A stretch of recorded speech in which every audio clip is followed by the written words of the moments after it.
Mr. Rontu Basu, President of the Indo-Canadian Business Chamber, will now start with the welcome address. Thank you. Rontu. Can I ask everyone to come up front? There are a lot of empty chairs in front.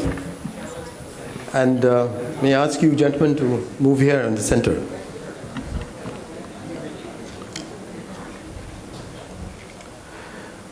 So good morning, ladies and gentlemen, and distinguished members on the dais. A very warm welcome to you all today. We have an action-packed day ahead of us with no time even for coffee breaks. So it's going to be tight. It's a great privilege to hold our ICBC National Convention in conjunction with the visit of His Excellency Mr. David Johnston, the Governor-General of Canada, who will give his keynote address at the valedictory address this afternoon. It is indeed a great honor for the Chamber in the 20th year of its existence to have the Governor-General grace this convention. We are meeting at this important juncture in the Canada-India relationship, coming on the heels of the conclusion of the 7th round of the bilateral negotiations to conclude a comprehensive economic partnership agreement, CEPA.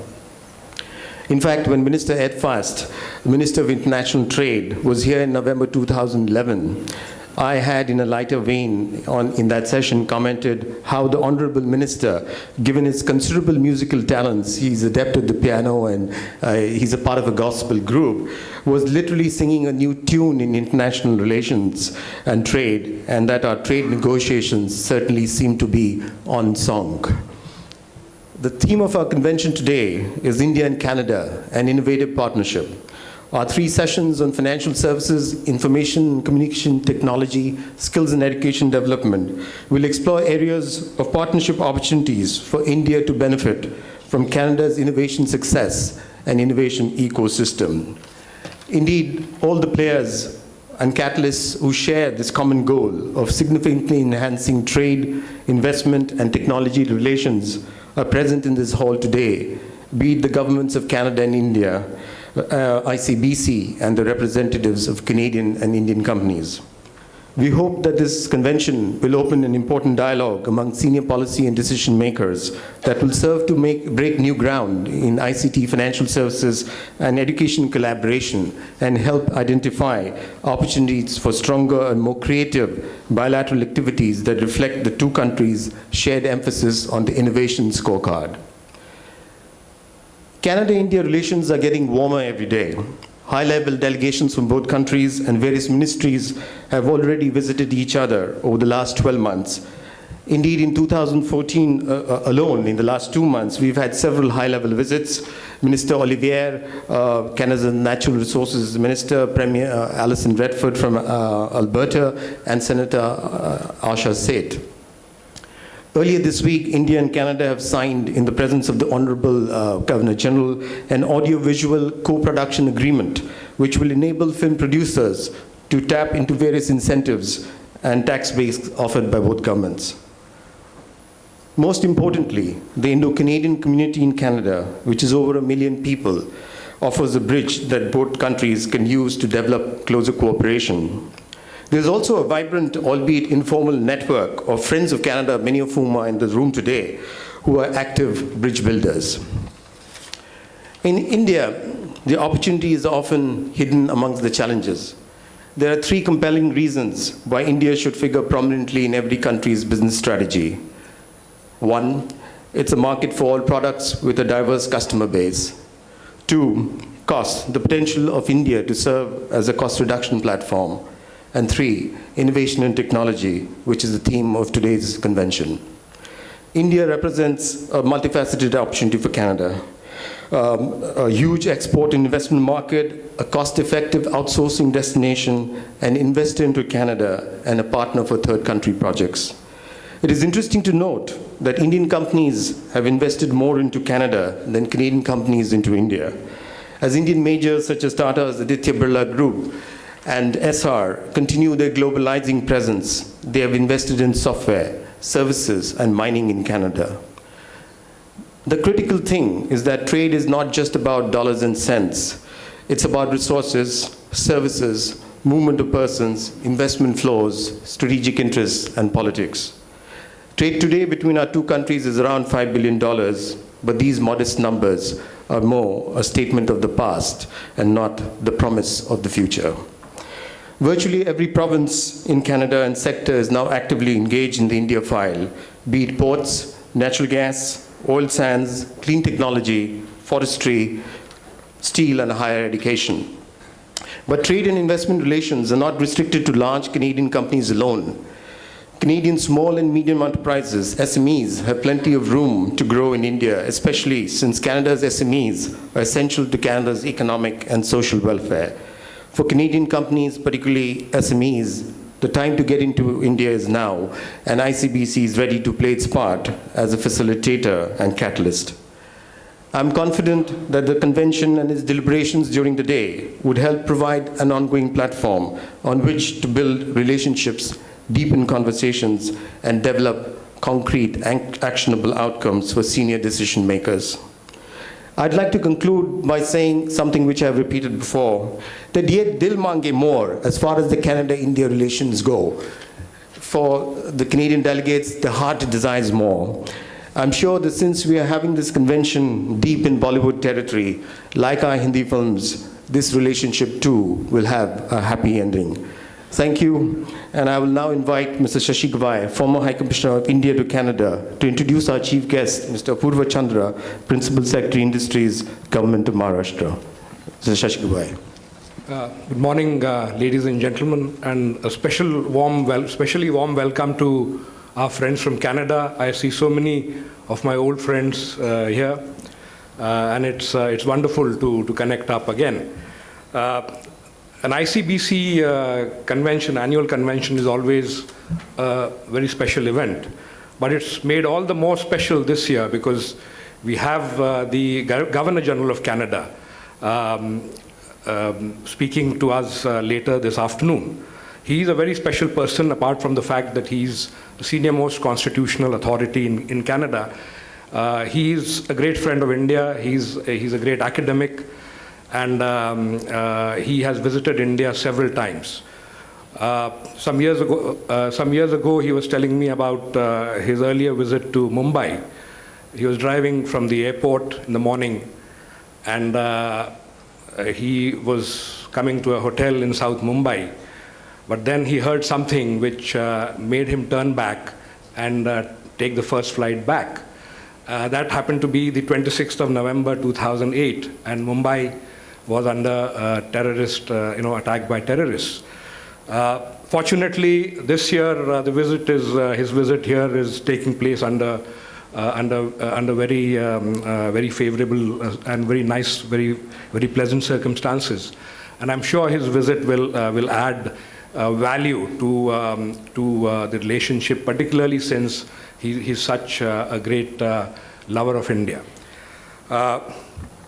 Without further ado, I'd like to get down to business at hand. And first of all, we have two distinguished speakers here today. We have Mr. Apurva Chandra, Principal Secretary Industries, Government of Maharashtra.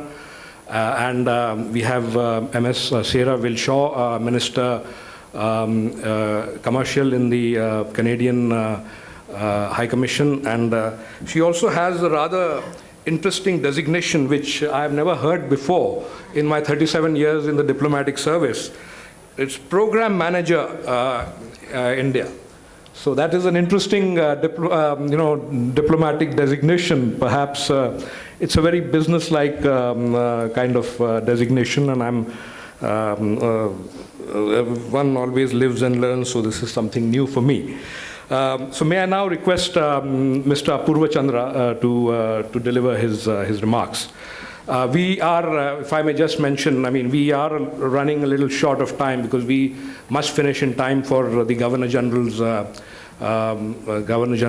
speech. So I think what we'll do is we'll have the two speakers, and then if there is time, we could have some interaction and perhaps a Q&A session. So may I now request Mr. Apurva Chandra to speak. Thank you. I don't think you have to worry about the length of my speech because it is bound to be short. I spent a large time of my past 15 years of my career in the Ministry of Petroleum and Natural Gas in Government of India.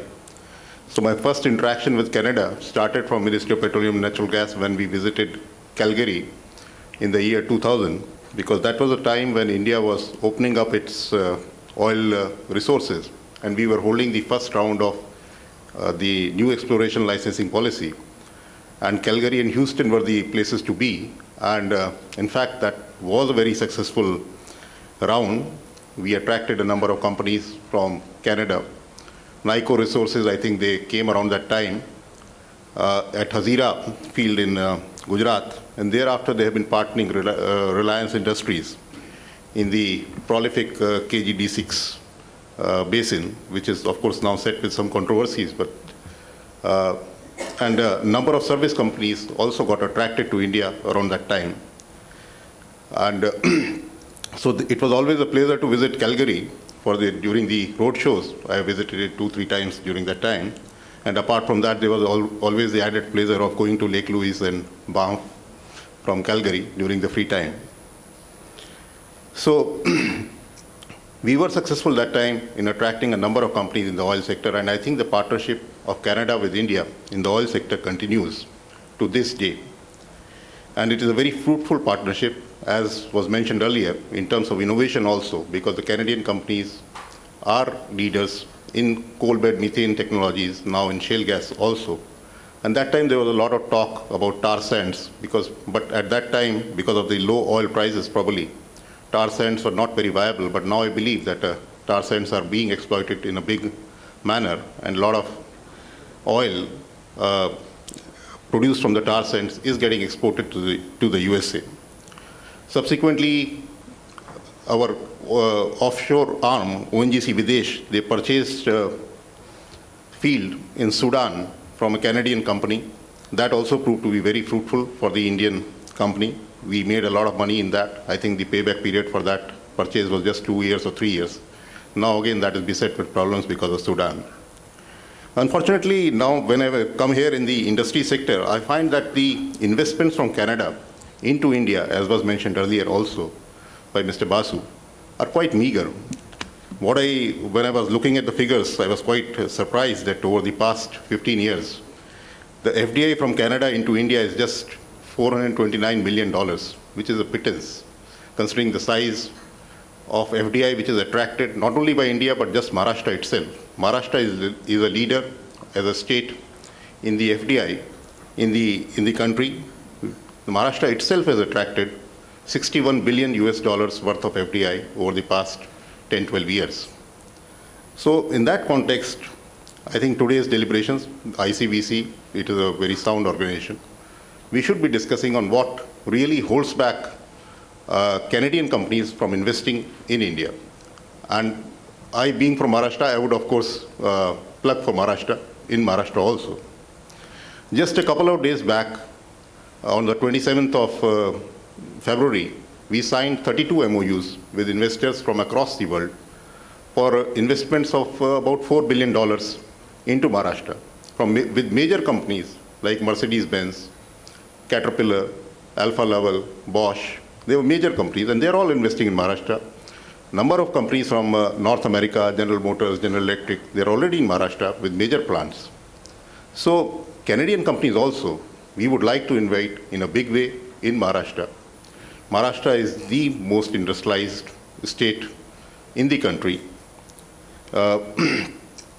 Manufacturing sector contributes about 21% of the state domestic product. And we have just introduced a new industrial policy last year. We target to increase the share of the manufacturing sector to 28% over the next 5 years, with a 12 to 13% growth every year. And we are targeting an investment of $80 billion into the state in the manufacturing sector over the next 4 or 5 years. The Maharashtra contributes to 16.7% of the industrial output of the country, 21.4% of the exports, and as I mentioned, the FDI contribution, it is the highest in the country at $61 billion over the past 4 or 5 years. We got an inquiry last year from Rio Tinto Titan for setting up a manufacturing metal and metal products unit somewhere in Pune. And we have assured them the land, all possible help. We look forward to more companies from Canada coming here. The main issues when a company comes into the manufacturing sector in a foreign land or in a state is assurance of land, speedy clearances, and that we can assure that Maharashtra, being a leader in the industrial sector, will be in the forefront and will provide all possible help. Day before yesterday, we again inaugurated investor facilitation cell called Maitri, and Maitri in English means friendship. So we assure a investor-friendly approach, and on the land front, I'm sure many of you would be aware that there is a Delhi-Mumbai Industrial Corridor project being implemented across 7 states where there is a railway line, a railway freight corridor between Delhi and Mumbai. And along that freight corridor, there is a proposal to start industrial townships. And in that, Maharashtra being the tail end state along where the freight corridor ends, in Mumbai at Jawaharlal Nehru Port Trust, we have already agreed to all the terms and conditions. We are signing the agreements with the Government of India in a day or two. And we have acquired a lot of land at a place called Aurangabad in the center of Maharashtra, which is a very ideal location. Number of multinationals are already there. So that again provides a place where Canadian companies can come in, set up manufacturing facilities. IT sector, pharma sector, biotech sector, here again Maharashtra is a leading state, and we welcome all the Canadian companies into Maharashtra. And we look forward to increase in trade and improve this figure of $429 million over the past 15 years to, at the first stage, to at least $500 million every year, henceforth from Canada. Thank you.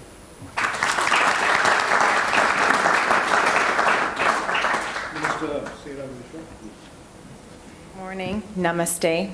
Thank you for the warm words of welcome. Yes, it is a kind of a unique title to have a trade program manager for India. I think it signals that I'm first and foremost a trade commissioner. No matter what my diplomatic title is, that's my job, and that is to try and get more trade and commerce going between India and Canada, and so that's what the title means, but thank you, Your Excellency. Principal Secretary Chandra, thank you for your words as well. Rantu and Nadira, distinguished guests, ICBC members and friends. It gives me great pleasure to be here today to lend my support to the ICBC National Convention, and particularly this theme of Canada and India, an innovative partnership. It may not always be an obvious partnership, but in fact, there are many good reasons for it to be a very strong and innovative one. Canada and India have several commonalities, and many of these get discussed regularly. Our people-to-people ties, the rule of law, democratic institutions, commercial engagements that are complementary, where Canada's strengths in agriculture and food, energy, infrastructure, and education are a good match for the needs that India has in those areas. But we also share some challenges that force us to think creatively and develop solutions that work to improve the lives of our citizens.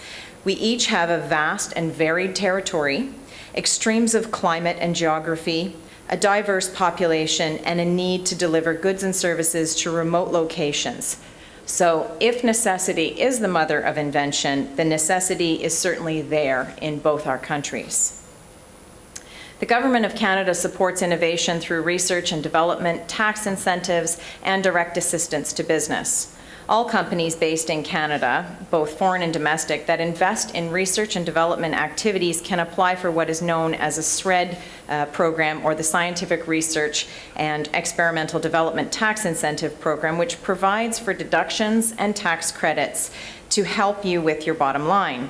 Direct support programs include things like IRAP funding, ISTP funding, the Automotive Innovation Fund, and other programs and support from both the federal government and the provinces. Here in India, I noted that yesterday was National Science Day, and the theme was fostering scientific temper and energy conservation. I saw also that Mahindra's used that occasion to announce something called a Rise Prize, similar to, I think, an X Prize, for innovation. So it was $1 million for innovations in self-drive and solar power.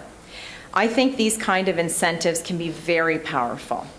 And with our Governor General here this week and focusing his visit on this very theme of innovation, entrepreneurship, education, we've heard a lot about how we can work together to grow, create, support, and incentivize innovation and entrepreneurship. I'd like to just take one more minute just to talk about a program that our offices, that is the High Commissions, consulates, and embassies we have been working on in both the U.S. with some success, and that we're looking to develop here. We've recently introduced this. It's called the Canadian Technology Accelerators. We have these across some parts of the United States very successfully, and we've recently sort of brought in some more resources to focus on this here in India. So it's going to be a new dual-track virtual accelerator program designed for small, fast-growing Canadian and Indian companies from the technology sector looking to scale and grow internationally. The program, as I say, is modeled on our program in the U.S., and it's proven to be an effective way forward for ambitious, innovative Canadian companies looking to expand and succeed in dynamic new markets. In addition to the proven Canadian track that is for the Canadian companies, the program in India has a unique feature of a dedicated India track, where high potential Indian startups will have the opportunity to use Canada as a platform to access the North American market. So we're really looking forward to this. It's our way of creating a bridge between the entrepreneurs and the innovators in both our countries, as well as the support networks that surround them. We have, as I say, new dedicated resources for this, and we're very excited about the potential for it to further strengthen Canada and India relations. I'm very much looking forward to our discussions today, and I thank the ICBC for putting together such a wonderful program, and also to our partners and friends for the opportunity to be here and for their ongoing support. So thank you very much, and have a great day.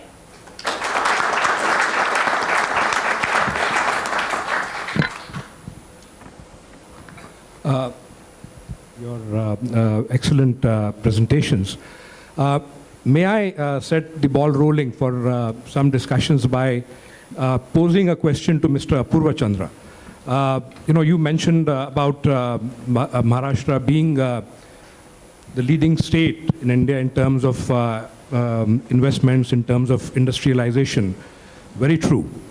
You also said that Canada, investments from Canada were really below par.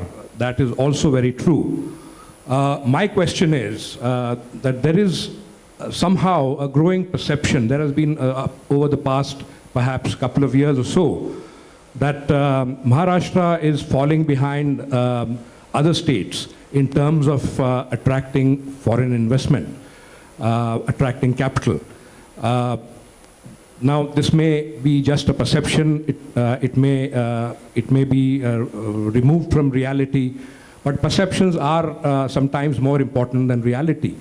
What is the government of Maharashtra doing to change these perceptions, to improve, the image of the state as the premier state in terms of, industrialization and attracting investment? Yes, I agree with you in the sense that Maharashtra has been a leader and today also is a leader, but apart from Maharashtra, other states also are attracting a large number of investments over the past few years.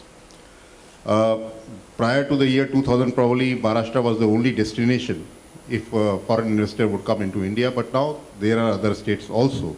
And that is how it should be. It is not that, we are attracting investments into India and not just Maharashtra. And now I'm wearing the hat of Principal Secretary Industry in Maharashtra. So I'm speaking for Maharashtra. But then India, if there are other states also, that definitely benefits India. Now a large number of investments are attracted to states like Tamil Nadu, Karnataka, Gujarat, and Andhra Pradesh, for one. Maharashtra, of course, it is not this that Maharashtra has lost its charm. There are many industries which are coming. As I mentioned, just 2 days back, we entered into MOUs worth $4 billion with 32 companies. Many major companies are here in Maharashtra. In Maharashtra, the difficulties have been on the land front because acquiring land anywhere once a state is more industrialized, more urbanized, then the acquiring land becomes more and more difficult. And in that, one has to move out of places like Mumbai and Pune and go to other places in Maharashtra which are equally good. And that is why I mentioned in my presentation that Aurangabad, we have now acquired 3,400 hectares of land. We are setting up a separate company which will develop it in partnership with the Government of India and Japanese help. So that is going to be an outstanding industrial estate, industrial township. Apart from that, Nagpur, which is another very major city of Maharashtra, located in central India, a lot of land is available. Amravati, I mean, there are so many centers where a lot of land, a lot of opportunity is available. But if a company comes to Maharashtra and all the companies want to be near Mumbai or Pune, then of course it becomes slightly that much more difficult. But still, if we want to attract investment, and we will provide all the possible help wherever possible.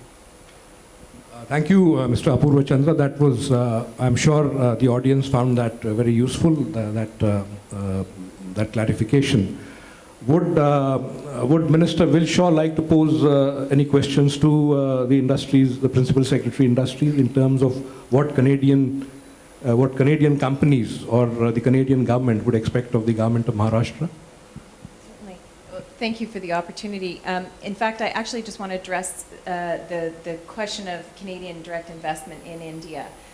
Because it is, I agree, that there's still more that could be done. But I also think that the numbers don't necessarily reflect the reality of the situation, because you miss some of those who invest through perhaps Mauritius or Singapore or Cyprus. And I speak to many of the Canadian companies doing business here on a regular basis. And I can tell you anecdotally that there is far more than 400 and some odd million invested here. In fact, one need only look at a few of the major investments that Bombardier, McCain, Apotex, and others have made in this jurisdiction and in this country to understand. Magna, for example, in Pune, Lightens, Leggett and Platt, so many Canadian companies have taken positions here and come into the market that it is misleading to count on those figures. What we like to do at the High Commission is, and within Trade Team India, we like to look at the numbers of Canadian companies actively engaged here. So a couple of years ago, the High Commissioner challenged me to triple that number, and we're almost there. We had 250 in 2011 Canadian companies actively engaged in the market. And about a third of those, actually more than a third, probably more like 40% or so, with a footprint on the ground. And so, you know, in the last couple of years, we've seen that number grow to 615 now.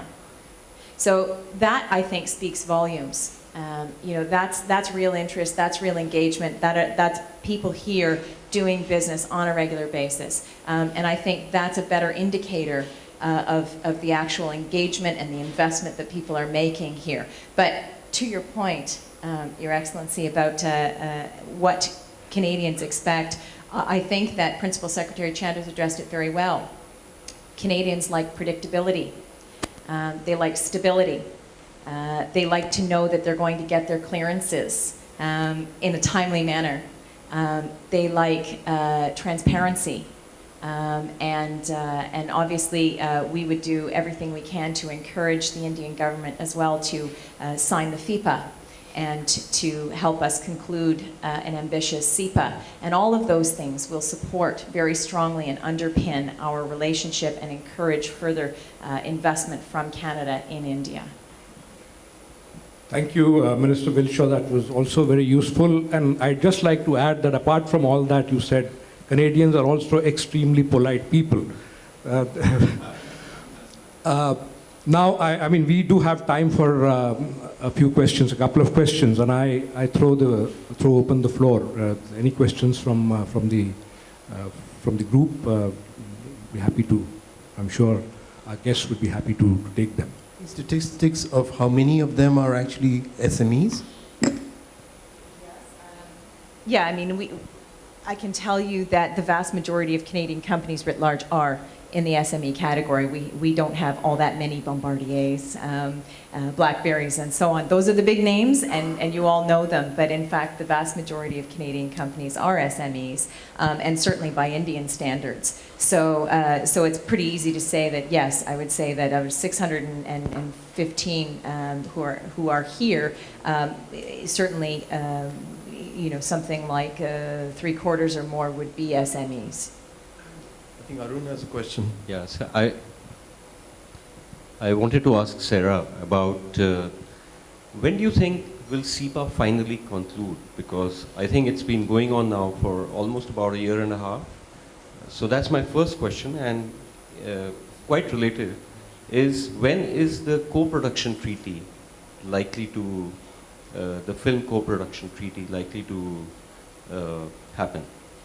Well, I'm happy to say that I'll take the second question first. That happened already. And we had the very great pleasure of signing the audio-visual co-production agreement at Hyderabad House in the presence of the Prime Minister of India and our Governor General on Monday. So that's done. Congratulations. So, yes, thank you very much, and thank you. And particularly relevant here in Bollywood. This is now the time. Let's start doing some things together in this space. On your first question with regards to the SEPA, we've had 8 rounds. We're looking to have an ambitious agreement, and I think it takes, to quote Minister Fast on this subject in another negotiation, it takes time to get it right. So we want to make sure that it is an ambitious agreement, that it does meet the needs of both Canada and India, that it is going to support the needs of business. And so if that takes longer to do, we'd rather take the time to get it right. Ms. Prashant Ajmera, with respect to the MOU being signed, it's very good and it's always interesting, the MOU being signed. But the real question comes back to the visa being issued. Has the relevant visa officers or the office in New Delhi being informed? Because consistently there was a denial of visas and no shooting in Canada, even though in Canada we have a beautiful credits available with respect to the film productions, but not to the Indians. So basically, by not issuing the visas, we are blocking the biggest film industry to coming to Canada. Has anything been done in that respect, or still we have to work on that? Well, as I say, it was signed on Monday. They certainly are aware in the visa section in the High Commission. And on that front, I just want to say that the visa office there is the largest, one of our largest in the world, and actually runs one of the shortest time frames for turnarounds of visas also in the world. I think it's about 4 days, which is pretty remarkable. They process as quickly as they possibly can. Certainly they will be aware of the audiovisual co-production agreement, and whatever relevant changes they need to make to their process there, I'm sure that they'll be looking at those. Okay, the 2 questions, maybe. Mr. Chandra, my name is Amit Ramteke. I'm from Interfleet, which is a SNC Lavalin Group company. Could you please outline the type of projects that you have set up for the DMIC in Maharashtra? Because we heard a lot of what Gujarat is doing. They've got the Dholera Special Investment Region, and they've also set up the regulatory support structure for those projects to get off the ground. I just wanted to understand what's being done in Maharashtra. In the Delhi-Mumbai Industrial Corridor project, each state which is part of the DMIC, and Maharashtra is one of them, there are 2 industrial townships which are to be set up. In Maharashtra, as I mentioned, we have acquired a large amount of land, about 3,400 hectares, that is 34 square kilometer in the Aurangabad, very close to Aurangabad city, just about 8 or 10 kilometers. There a special SPV will be set up. That will be a 51-49 joint venture between Government of Maharashtra and Government of India. And the shareholder agreements and the state support agreements, they have been cleared by the Government of Maharashtra and Government of India, and they will be signed, I think, we are targeting by tomorrow or day after. And there the contribution of Government of Maharashtra is by way of land, which we have already acquired, and Government of India will contribute in terms of cash equivalent to the price of the land. And then thereafter we are looking for support from JICA in terms of soft funds. And this township will be administered by this SPV, of which officer I will be the chairman. And we are planning to set up a convention center, the multimodal logistics park, and it will be a walk-to-work sort of a connected city, fully integrated with the city control room. So we are working on a very high value model in support with the DMIC DC in Government of India. And I'm sure you won't be disappointed vis-a-vis Gujarat. Okay. What kind of support is there from Canadian government for SME segment, primarily in two specific areas? One is the renewable energy and also on the life sciences area. So in terms of the Canadian companies doing business in India? No.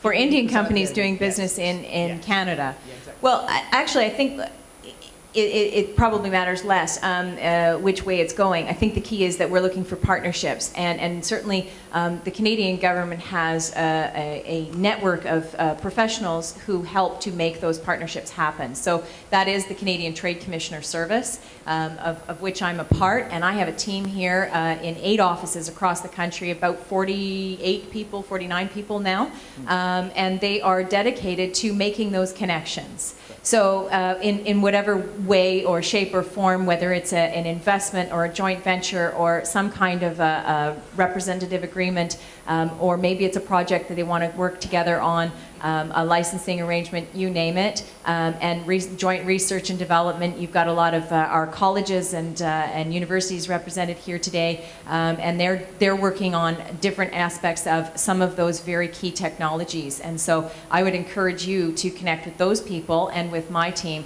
if that's something that you're interested in. I will do that, but my continuation of that is primarily, that was my question, what kind of a tax credit each one will get? Well, so that depends on the type of activity that you're looking at. As I mentioned, the SRED credits, for example, in Canada, if you go to Canada and you establish your business there, Yes. and you start to do some research and development in Canada, In Canada. then there are different types of incentives and credits that you can apply for under those various programs that I mentioned. So there's a whole number of different programs, and we can talk about those separately if you'd like. We'll do that. Thank you Thank very you. much. Nadira? So before we close and before I deliver the vote of thanks, just a couple of things that I would like to say. One is that over the years we have formed such a close alliance with Canada. We've had very successfully, established a very good relationship. And now I think the time is not why India, but how India.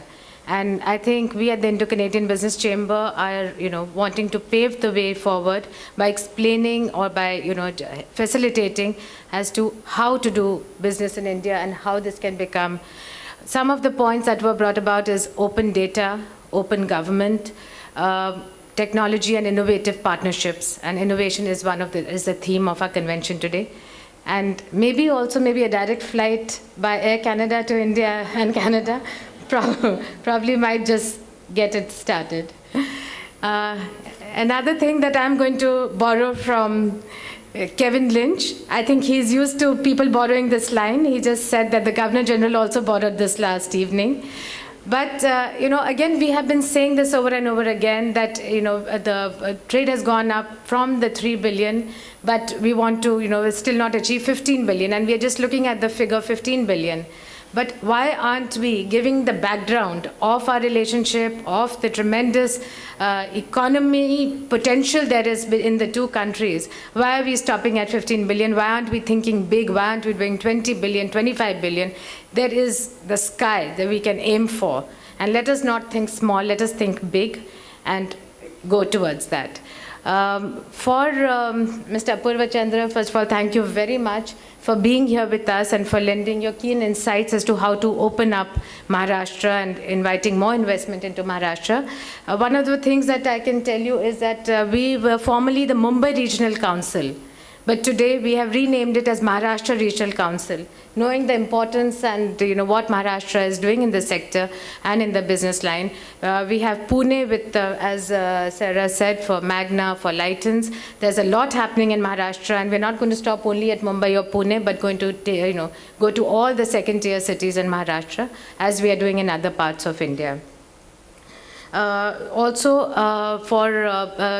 I'd like to thank Ms. Sarah Wilshaw for coming. She's here from Delhi, for the immense support that they have always lent to us. The High Commission, the trade consulates all over India, they have given us immense support, and we are able to function as we are doing today, thanks to that.